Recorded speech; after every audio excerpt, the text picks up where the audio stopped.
So we have got the Hagglunds loaded up on the gooseneck trailer here. We're headed out on a 1,000-mile road trip to take this thing to Tracked Outdoors in Casper, Wyoming, where I am really excited to show you not only what they do there, but what they're gonna do to this particular Hagglunds. But first I had to stop right here to show you guys this because it's not that often you get to see both ends of it happening in real time. But if you look right here, you see we've got a thunderstorm going on. It's heading east out away from us. We've been kind of catching up to it all day long, traveling across the desert here, but there's been a bunch of lightning strikes out there. It is raining in that thunderstorm, but obviously how dry it is, it's not raining enough to like saturate this. If we turn right around here, you can see the fires that it's starting as it goes through. There's one pretty good one taken off there. There's another pretty good one taken off here. There's a rainbow right there. That is just a crazy to see all this at once. The thunderstorm, the rainbow, and then the wildfires that it's leaving in its wake. That one there actually looks like it's taken off really good. You can see there's a fire crew stage step right here. They've already taken off out that way. Back in the flats across the desert from like Burns to Bend, I would say, it looked like the storm paralleled the highway on the northern side, headed to the east. There had to have been, I would say, 6 huge smoke columns coming off out there of just different fires that had started out through the desert on its way. Thunder. I don't know if you guys heard that or not, but there's a lot of thunder happening up there. I've seen some big lightning strikes. Now, like I said, it is raining, but not that awful much for as dry as this is. And yeah, thunderstorm, rainbow, wildfire, all together here. I think I might head across here and see if I can get a picture of all that with my truck in the middle of it, because that would be cool. And then, this is way too much talking for an introduction, so we're just gonna keep headed east. Look at this, just like a mile up the road right there. There's another one starting up on the hillside right there. So it is the next day, and we're here at Tracked Outdoors in Casper, Wyoming, where they got all kinds of cool vehicles you can see, and where the Hagglund lives now, because they bought it from me. And I'm sure some of you are gonna be, oh my gosh, they have so many. Wow. I was gonna say, I'm sure some of you are gonna be pretty bummed out about that, and I'm a little bit bummed out too, because I was thinking the Hagglund was gonna be a lot of fun, but this is what makes the most sense, because I was never gonna do everything to this thing that it needs. I just wasn't. I was gonna probably just patch it together enough to run every time I needed to. These guys, I'm gonna show you what they're gonna do to it, and they know what they're doing. It's gonna be a completely different machine by the time they're done. Man, I can't wait to check this place out. So we're gonna go meet Larry, the owner of Tracked Outdoors, get a tour of this place, what they do, and what they're planning on doing this machine. So, oh, and if you're gonna be bummed, don't worry.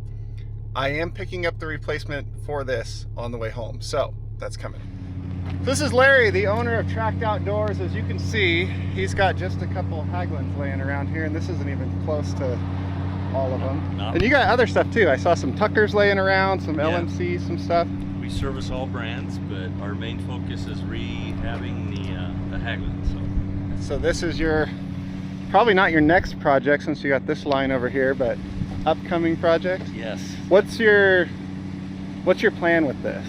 We'll put a Cummins 2.8 with the 8-speed transmission behind it. Total strip everything, rebuild all the undercarriage, all new wheels, go through it, all new wiring harness, convert from 24 to 12 volt. Paint job if the customer wants. We have a lot of standard features we put in them, but pretty much go through it 100% and make it a better machine than it was. So Larry gave me a quick little tour earlier. Probably show you guys some stuff what they're doing. The work is like, I'm very, very impressed with the quality of work. You'll have to go through the shop and check it all Yes, out. they do some amazing stuff. We're gonna show you. We're gonna get this thing unloaded and get it drove over to the shop, and then every nut and bolt basically on it, it goes down to bare frame and starts over. So this is going to come out, well, the Cummins and the 8-speed and the whole new wiring, this is going to come out a better machine than when it left the factory line brand new. We'll go to 160 horsepower, 310 foot-pounds of torque. Perfect combination.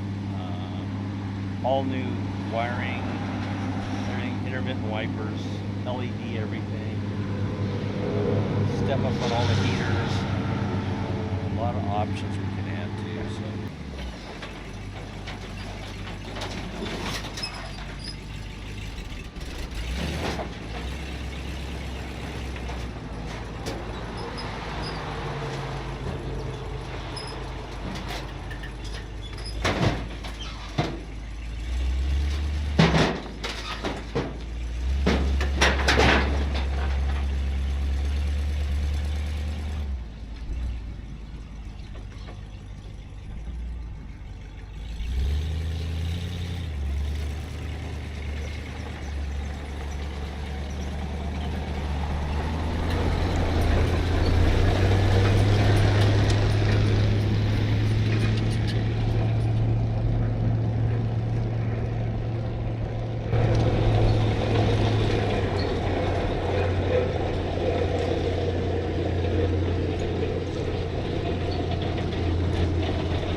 So I guess it's only fitting if we start out with kind of the boneyard here of the project pile. Yeah, we. Well, I guess yours is the opposite.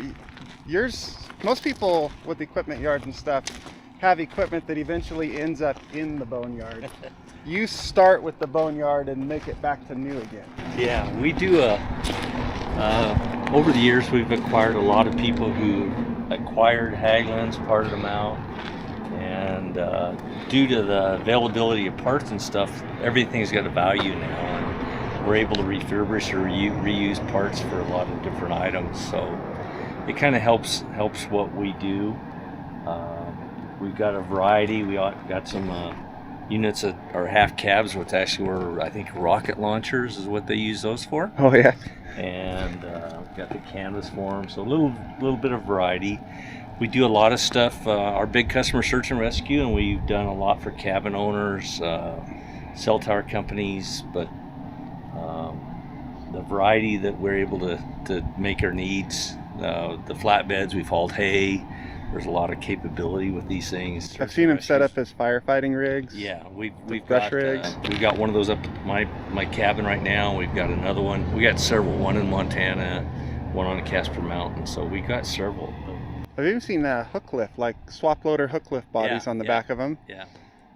So do you, when you get ones in, like, well, yours now there, is it some are so far out you strip them down, just use them as parts machines, and then others will be rebuilt? Yeah, depending on the condition they're in. Depending, we're able to do a lot of the fiberglass work and reconstruction on a lot of them that get damaged. A lot of our stuff comes in. A lot of customers bring their stuff in right now. We've done stuff for the Department of Defense in Alaska, so we have some stuff for the government, and hopefully that keeps going. We have a lot of units in Alaska, throughout the state with search and rescue, but we're able to usually take about everything and redo it.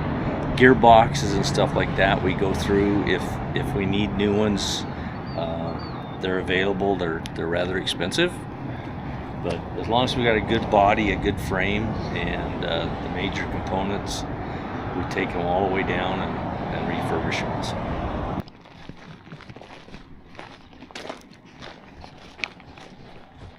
Is that a dump bed? Yeah. So this is a dump trailer on one here.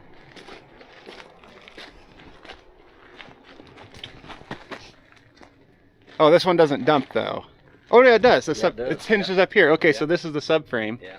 And they must have been in some serious ice stuff here. Yeah, this was when Bill Freely passed away at Extreme Hagglunds. We acquired a lot of the stuff he had left over. So this is something he had made. And he was a crazy old guy. He did a lot of stuff with the Hagglunds, so this is something he designed for the ice going through the river and stuff like that. Nice.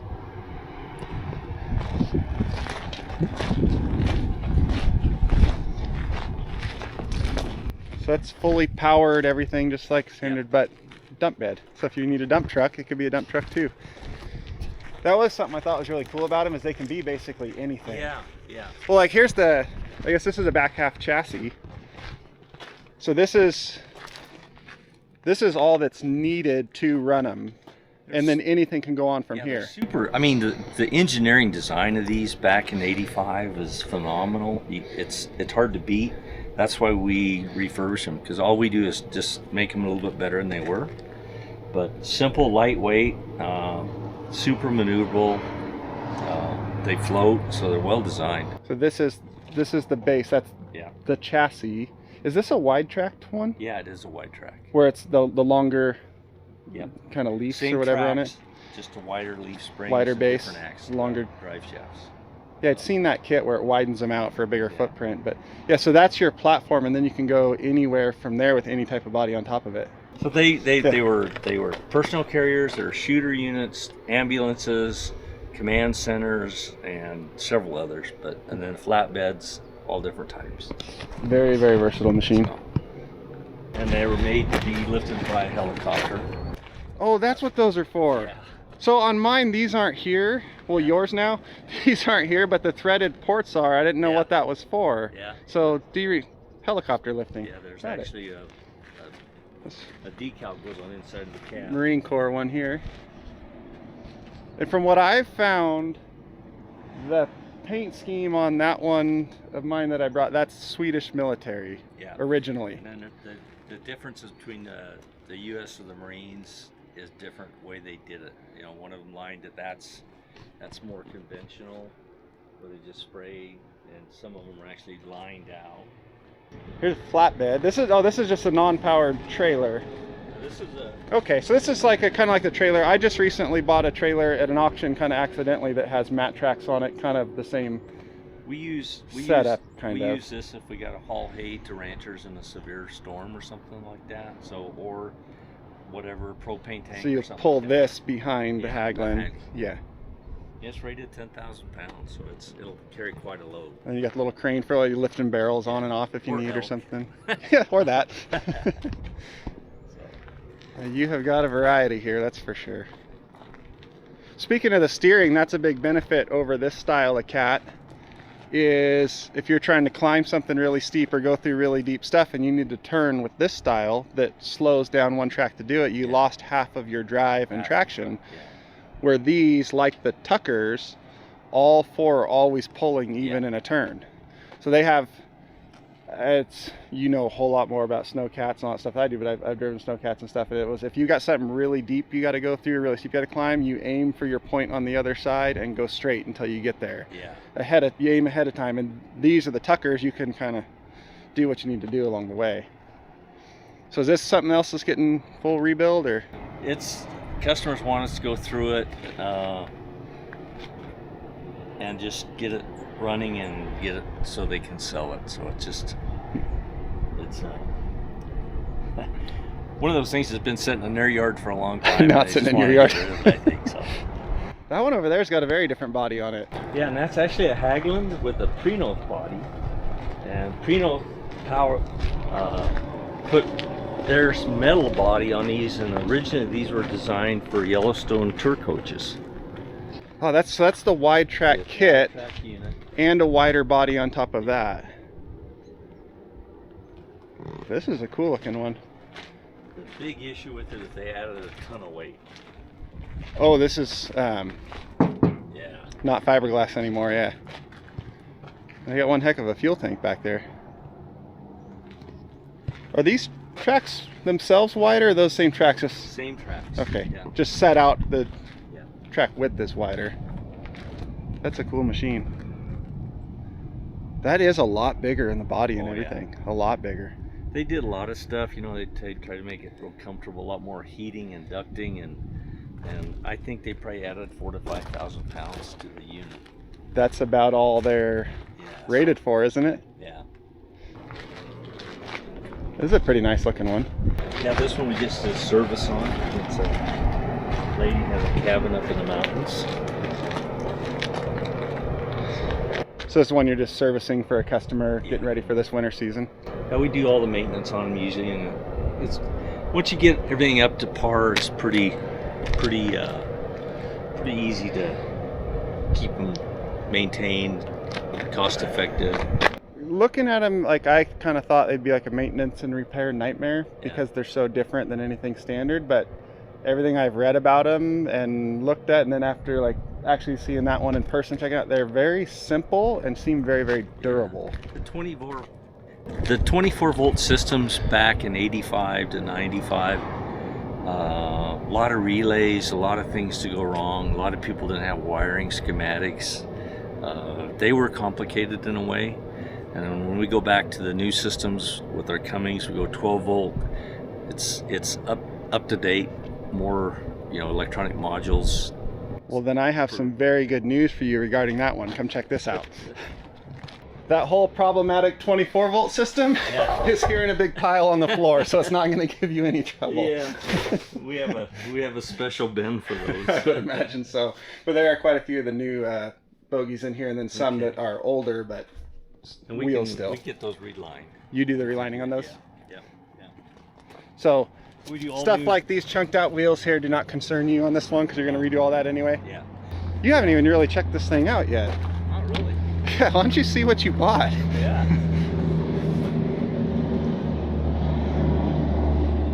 So what is this? snowboard rack, I believe. Oh, okay. Or ski or snowboard Yeah. rack that opens up and then they sit in there. Cool. Yeah. Larry's kind of like me, where he just buys This is- stuff without seeing it in person first and then hopes for the best when it shows up. It's just how much labor we got to throw at it. Yeah. Yeah. This one, it does need the front windshields are broke. Yeah. All the side glass is We good. stock those. And the cracks, like on the other side where it's cracked here, we grind that out and re-glass that and mat it. Inside's all fairly complete for what it was. Yeah. This is a 90s or newer because it has instead of the cable latch, it's a This is a newer one than I thought then. yeah. I knew none of that stuff. The most I'd never actually seen a Hagglund in person before I'd bought this one. So Yes. overall, what do you think of it? It's not bad. It's better than this one. So you're happy? Yeah. Good. That makes me happy. Let's go check out the shop and what you do to them. All right. All right, so we're back over at the shop, and you can see the inside of this one. Looks very different than mine. So this is the drivetrain package you put in, Yes. all of That's them our that you do, standard package. and it's Cummins 2.8. 2.8 and 8-speed transmission, Mopar transmission. So That's the same transmission that's in the Hellcat. yeah. So it's more than capable More than of what that capable. little Cummins will Yeah, ever put out. The work in here is beautiful. I was noticing that on some of the other machines we looked at earlier. Is just so well done. And then here, you said you're able to use factory front and rear drive shafts. Yeah. So parts wise, it's factory stuff. Yeah. Front and rear drive shaft, because you have the rear drive shaft and they have the front drive shaft that drives the accessories up Yeah. front. Yeah. All the hydraulic pump and stuff. Makes it real simple and pretty common. So That was another thing Larry said earlier, is all of this that you've seen or about to see started because you needed some parts for your Hagglund and couldn't find any. So when you found a supply of them, you bought them all. Yeah, we bought it all. And then so, it snowballed into this. So yeah, so this it's was all kind of it's a passion more than yeah. a job. So you needed some parts, so Yeah. you just became the parts guy. this is it. So Yeah. this one's This one's getting got ready. So polished cans what on we it. do is once we get it ready to go, we do 20 plus miles on them. We drive them, test them, come back, check the oil, retorque all the suspension parts, go through the engine, check everything there, look for leaks, change the oil. We do an oil change, and then at that point we hopefully do an orientation with the customer or go orientate them on their location. And then Oh, it's so you'll ready to go. you'll take them out to where they're at and do a whole training of the machine, like Yeah. mechanicals and all that with them, so that Yeah, Joe's even gone to Alaska to do orientation for the Department of Defense. Kind of. hey, if you ever need someone to go to Alaska and run one of these things around the customer, I don't really know much about them, but I'll pretend. Okay. Yeah. He keeps wanting to go back. I don't know what's going on. Alaska is the only state I've never been to. Really? Yeah. Yeah, it's pretty nice. A Yeah. lot of nice people up there. Really nice people. So, one thing about all of our customers, I have to say this: people who have snowcats are usually pretty cool. Pretty good. I've found that with some snowcat friends I've made over the years. So this one's getting ready to head out. Yeah, so it's dirty. We've been out in the dust roading it. We do a checkout on it, go through it, and then this weekend we'll be hauling it to Cody, Wyoming for a search and rescue open house for show and tell up there. This is our Bluetooth adapter, so we're able to diagnose everything on the unit. We also have the Murphy gauge, which comes with the Cummins kit, but this allows us to set perimeters on things and diagnose and check stuff out. So All it's through Bluetooth. off your cell phone. So any sort of diagnostic stuff or troubles or anything, Yeah, you just look right at it on the Yeah. spot. And then you got Garmin screens up there yeah. for all your navigation. Love the best thing in the world, that 10-inch Garmin. This is where we do our main assembly. We also have all the metalworking equipment. The other shop one, we'll go over there. We have machine capabilities over there also. This is where we do our metalwork and the limited stuff we need to do for the Hagglunds. And we always have customers want to customize something. We do build some specialized flatbeds for them and whatnot. I am very impressed with how clean everything is here. especially for being like out in kind of the tundra land. I'm sure it's windy and dust and all of that, and it's just spotless everywhere I've been around here. We try. Look at this work here. Everything comes, we do a parts book for everything. Exhaust mount brackets. Like, is this a whole, basically your motor mount here, this big metal plate, you add that in? Yeah, we make the motor mount. It's adjustable, so we have to dial it in. We have some special tools to dial in the center drive line that goes up here to the front, and then we indicate to that. So we have special tools to dial it in, and then once it's dialed in, we take and drill through our motor mount. They're adjustable, and then we lock it in place. And everything's kind of, we got jigs. We got a jig that sets up all our brackets, like all this type of stuff and everything. So. Oh, I see. So this plate goes down to a bracket here to that big plate at the bottom. Yeah, so that that's your all transmission's tied mounted across. through. So it's a 1/4-inch plate on the bottom. That's actually the factory ones. There's a fiberglass tower there. We cut that out, and we glass in 1/4-inch steel plate, and then we tie it to the sides. So that's actually stronger than factory stuff back there. So you've basically created a whole steel tub framework for the drivetrain to lock into. Yeah, mainly just the side rails and then that floor plate, and then they got brackets connecting them. So it's all tied together, because this is slightly more torque than the original Hagglunds. The alternator was down below, and even on the 6-cylinder you had to lift the engine and an inch to pull the alternator. It's down in all the soot and grime, and yes, ours is so much, everything on this thing is so much simpler than the factory. We totally go through all the brakes. You see you got a shield on the brakes here. Yeah. All the lines are wrapped. And what was it you were saying you did to the transmission lines? Oh, we have a inline thermostat, so it circulates fluid back to the transmission to warm it up quicker. So it bypasses the transmission cooler and just loops it right back? Yeah, and then it'll circulate 90% back to the transmission, and then it warms up. One thing with our transmission where it's overrated so much, you don't want to run too cool. And then a lot of times, like the old Mercedes units, we'd have to run maybe 20-30 minutes to get the oil even to shift, to get them to move. So this works really good, and the transmission is probably one of the biggest advantages to this, being an 8-speed versus a 4-speed. Funny story. So I have done heavy haul my whole life, and I have heavy haul trucks. The transmission cooler is the bottom half of the radiator up front. Transmissions are way back in the back of the truck. I had one of my transmission cooler lines start leaking up by the radiator, so I was out where I couldn't do anything about it, and so I ran to a parts store, got some stuff, and I just looped I looped the tranny cooler line right back out of the output into the input, just as a get-by thing. I figured I'll watch transmission temperature gauge, make sure it doesn't get hot, just fine. And I ran that truck for years, doing heavy haul, like 200,000 pounds, like big stuff. Yeah. Transmission never got hot. It was fine. I was like, I don't even need the transmission cooler. Oh. Guess where the transmission temperature gauge was? Where? The bottom of the cooler up there. Oh. Yeah. I don't know how hot that transmission ever got. Yeah, it worked. But that's a tough transmission because it, yeah. And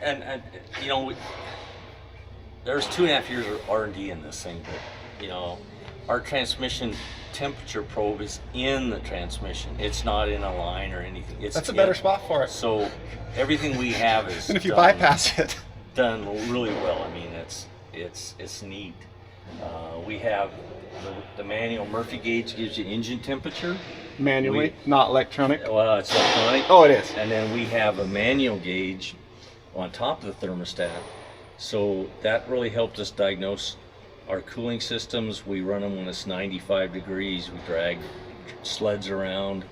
Well, because these are not simply a snow machine. These are an all-terrain machine. Yeah, made for, these things are in deserts and everything else. So we've done that. Our cooling system is more than adequate and pretty well thought out. So, but like I said, we took a nice, super well engineered machine and made it better. I like the super well engineered all access cup holder there. That's our customers' input there. So you're saying this flatbed floats, which Yeah. I thought anything other than the normal rear man cab wouldn't Yeah. float, but this particular one does. They have a bilge pump in them and everything. So yeah, it's well thought out. And then tool storage up in the front half of Yeah. it here. So this section is for storing tools. Yeah. This looks like the bear-proof trash cans Yeah. at the campsites. I mean, everything's well made. I mean, even their latches. I mean, it's all gasketed, so. Oh, yeah, because this has to be waterproof. Here's a real good shot of the drivetrain. You can see those side plates he was talking about, and then their bottom plates down there that run through to tie all of this together. Your guys' work is impressive. And then your own all full wire harnesses. Yeah, we have a block heater that goes right out here, so it's easy to access that. I like all the work lights around the sides and everything. Yeah. One problem I realize that's tough with that one driving around is backing up and seeing where you're going can get tricky Yeah. if there's obstacles around, because you have mirrors, but as soon as you turn, Yeah. your mirrors aren't pointed where your back half is going So anymore. we put a backup camera in. Yeah, that's what I was thinking. Does that go into that Garmin screen? Yep. Yep. Yep. Oh, here's your whole drivetrain package right here. The neat thing about it, the Cummins engine dressed out by itself is 500 pounds. That doesn't include the transmission. But really nice. It's a 3,600 RPM engine, and it works really well with the 8-speed. So What's the weight difference once you go to this after pulling out? the 6-cylinder, it's lighter than the 6-cylinder and lighter than the 5-cylinder. Oh, so this comes out lighter. Yeah, yeah. So weight is a big issue in the snow.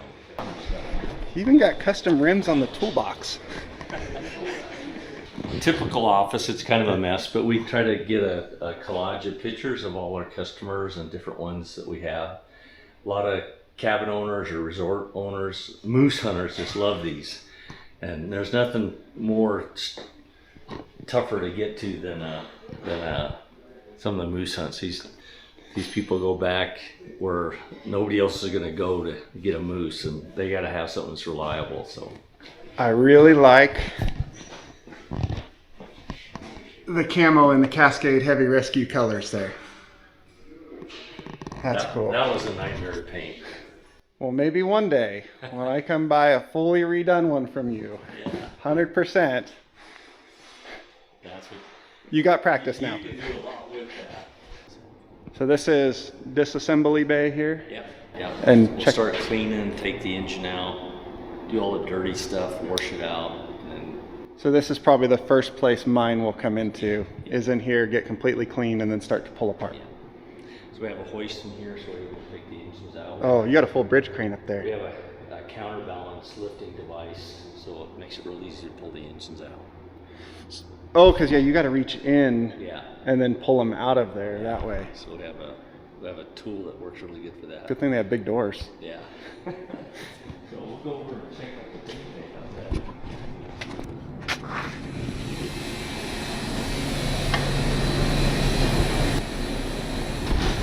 Just look how just immaculate clean all this is. We try to keep it that way.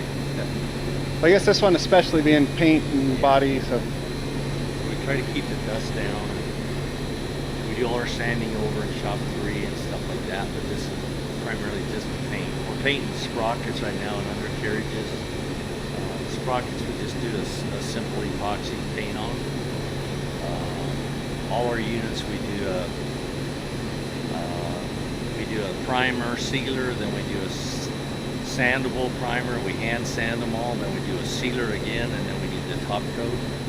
We use a premium polyurethane top coat so they last a long time. So, or whatever the customer wants. But like red and black and gray camo. yeah, How long did you say that took you to paint? 9 days. 9 days.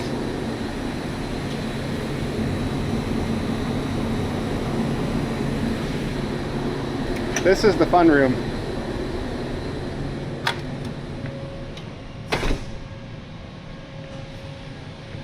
This is the ultimate, like, every man's dream garage right here.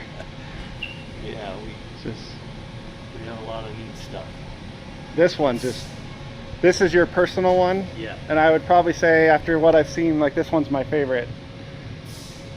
All these stripes are reflective at night, so they have dual purpose. That for safety, recovery, we also do a reflective deal on the roof. So if for you're in helicopter, a blizzard, helicopter for spotting stuff. That's a really good idea. We do a lot of stuff. Our turn signals are inside the headlight, like in a lot of new. Oh, you have vehicles. actual turn signals on them. Yeah.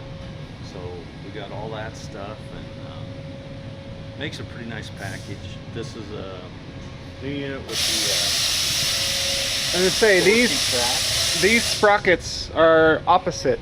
Yeah, they're internal drive versus a sprocket drive. Yeah. So we don't have the holes through the track. So that's what NATO's gone to, is a style of track. So not having the holes in the track the sprockets go through, something I didn't think of earlier, but does that cause any issue with packing inside the track? It does, to be honest with you.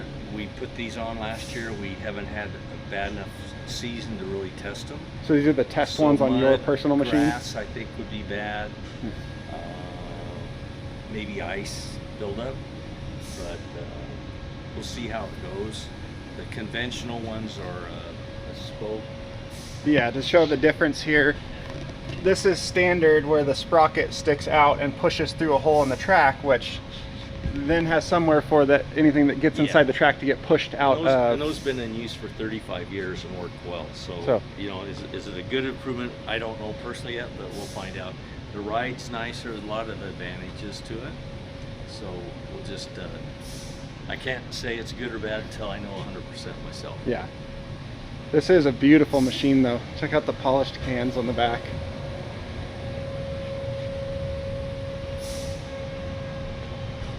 I like how even your brackets here for your lines got protected. So all protected there.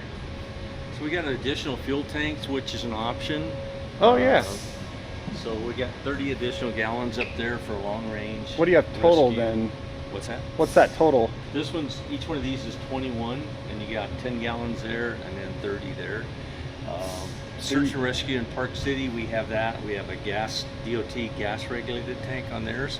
They'll use their Hagglunds, the command center, and all the snowmobiles will go out for a search. Oh. And they'll fuel their snowmobiles. Kind of like a nurse tank. Instead of gas cans. Yeah. They really like that. So we have a quick coupler up there and a valve. That's a really good idea. Got Sasquatch on the side here. Does that reflective too? Yep. So is this a winch plug-in? Yeah, so you can take the winch off the front, come back here, plug it in. We have a receiver here. We have a jumper cable that goes between the two cabs. You only need to hook it up when you need it, but that way you can pull yourself backwards if you need to.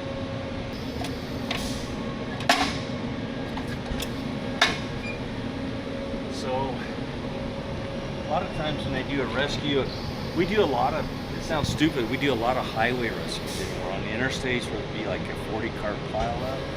So we're able to take people to an ambulance or to a bus to get them back. Oh, because you could drive right around on the sides so and everywhere. Go everywhere. But what's nice, we got kind of crowded here, is I've got all this to get in. 3 points of contact to get in. And then coming out, got the same deal with this. So just input from our customers makes it real easy, especially if you got elderly people. The interiors of these are... There's tons of storage. Oh wow, yeah.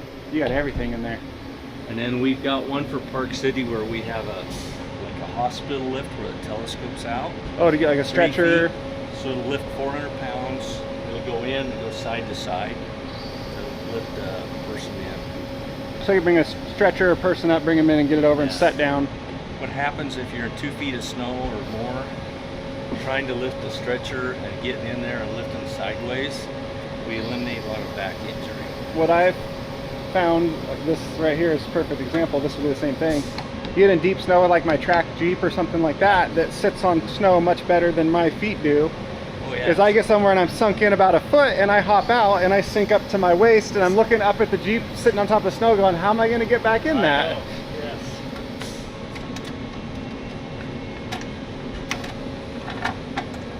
This thing is nice. So these are your louvers that you guys stamp? Yeah. So you guys build these, stamp these out yourselves? Yeah. That's cool. Oh, this is where, so you hook your jumper line for the winch here to here, Yeah. and then you've got your big winch power off the back. That's pretty nice machine. Yeah, this one's my favorite so far. I like the rack on the front. And notice what winches they trust on all their machines. Yeah. Apex, apex, apex.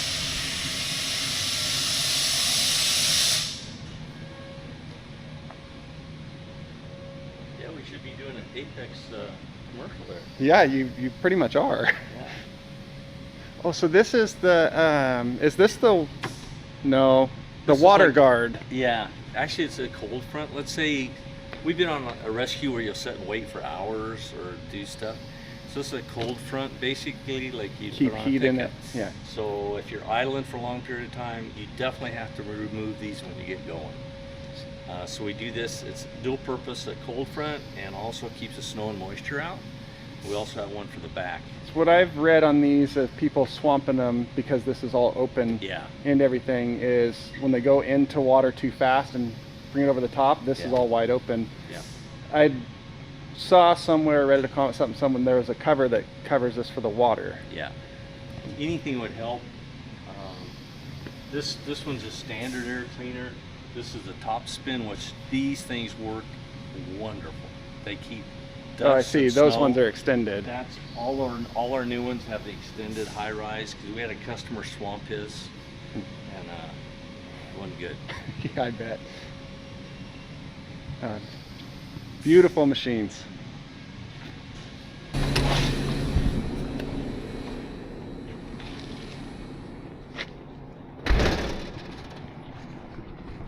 How many square feet of shop facility do you have here?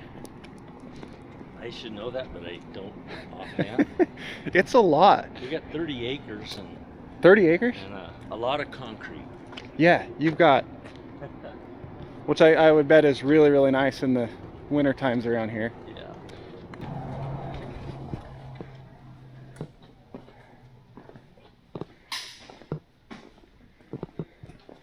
What is this one here? This is a Ratcliffe, I think. I was gonna say, it doesn't look like an LMC or anything like that. It's kind of I don't think they're in business anymore. We have a customer that we're going through and they kind of give us a budget, what they think they want to spend on it. We're going through it, put a new carburetor on it, and clean the fuel tanks out. Gonna redo the drive sprockets and kind of try to stay within budget, which it's not the worst thing in the world. It's kind of a neat design. It's hydrostatic drive. Oh, okay. And it's an older unit, but it's, you know, it's got value to the customer to get this cabin, and they'll make it a nice package. So you guys will do anything from just getting it running and driving and Yeah. basics to complete full So rebuilds. We'll get this plastic material, we'll order that in, and then we'll get it cut on a water jet. So those will all Oh, be, okay. I all get be it. new. Yeah. So you can cut out whatever Yeah. design you need. Yeah. So we'll get that done, and then we've gone through the brakes, the wheels, carburetor. Right now we're just gonna start on the rear drive sprocket. So I like how it's a chain binder, basically to tension the tracks. yeah, Oh, that's simple. Simple yeah. and easy. Yeah, I know. It's actually a pretty good idea. So, That's a cool looking machine. It almost, like from the front, it almost looks like one of those little Metro parking meter. oh yeah. Rigs from It the does, front? Yeah. Mm-hmm. And then from the back, it almost looks like an airport tug. It's an interesting machine. Yeah, I see hydraulic motors right there in the wheel sets. Yeah, and see a leak there too. Oh, yeah.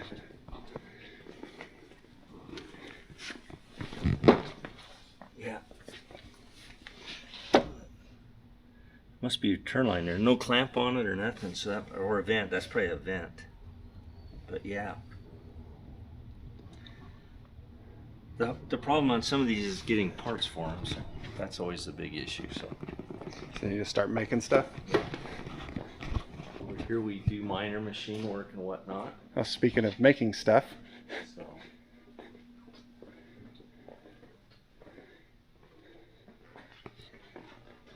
So when I said, don't worry, I've got a few spare wheels that come with it, Yeah. you've got it covered.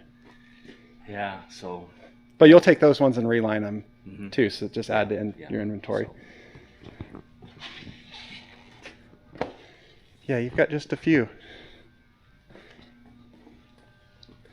What's that drive shaft out of? This is I'll go put it up. This is actually the drive shaft that goes from the 2-speed up to the front differential. So on the Hagglund, the front one. The differentials in front and back are interchangeable. These things are so well engineered, but this is something that most people don't check, and you have to pull the cab up, pull the differential. These things could be really a nightmare to get out. So we do that. These are nice machines. We put a special grease on them. So here's drive shafts. Like you're saying that the engine transmission they put in used a factory drive shaft, so having parts sitting around. Or so are these smaller shafts the front shaft, and the bigger ones the rear? Yeah, on a gas engine, this is a front drive line instead of the rubber coupling. So. And then those are rear shafts. Yeah. The main ones. Steering cylinders. Steering cylinders. Compensator. Shock. Yeah, stuff that we can, if we can rebuild it, we will. And you've got everything. Radiators, everything.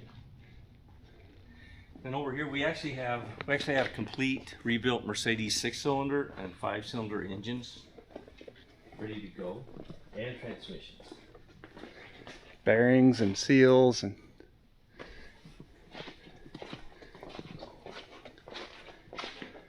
so we've got rebuilt engines ready to go. We've got a Cummins over there, spare Cummins, gearboxes, differentials, transmissions, spare winches.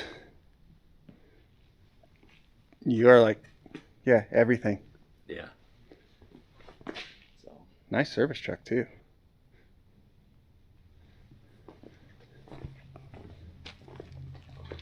Every filter and part. Like, see, you've got every part for these things sitting here. Yeah. And these couplers, these for your Cummins swaps. Yeah, for airlines and systems on our intake. Hydraulic lines and everything. Yeah, we got all our new lines anymore are done, and they're private labeled and part numbered. So we have a complete. So all the units get all new hoses. Everything's all new.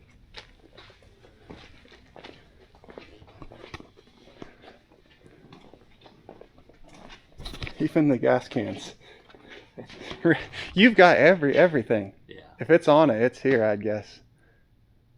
Now my new goal is to stump you and find some part on one of these that you don't have here. I don't think I'm going to accomplish that, but yeah. Never know. These are all getting rebuilt. Yeah, which is a labor-intensive job, as you could guess. So there's 1, 2, 3, 4, 5, 6 bolts. Yeah. More than that here. Yeah. On every one of these bars.